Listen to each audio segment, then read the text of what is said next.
Les capteurs et les détecteurs ont pour rôle d'acquérir et de traiter une information.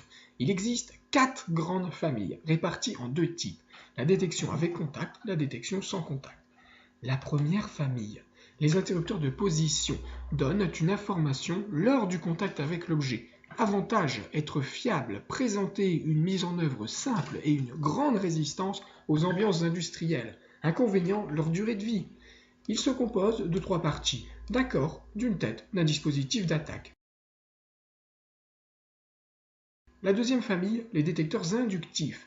Ils détectent des objets métalliques. Avantage, pas de contact physique, donc pas d'usure et une durée de vie élevée. En revanche, le prix et la poussière pouvant se déposer dessus sont 2 inconvénients de cette technologie. Voici un exemple d'utilisation que vous pouvez trouver dans la vie quotidienne, la borne escamotable.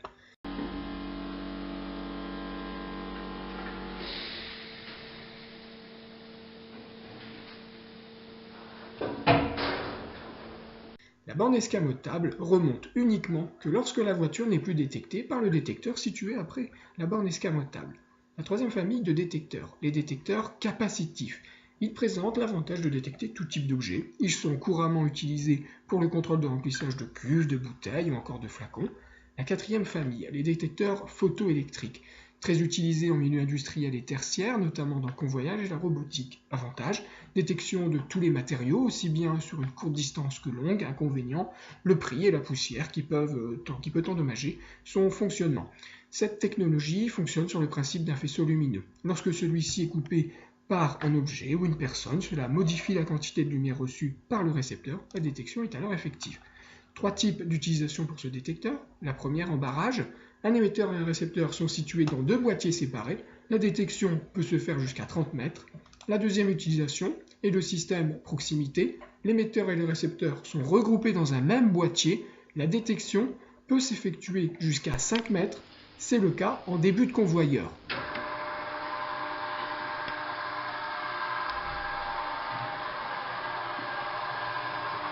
En fin de convoyeur, la planche est détectée par un système réflexe. C'est la troisième utilisation pour ce type de détecteur.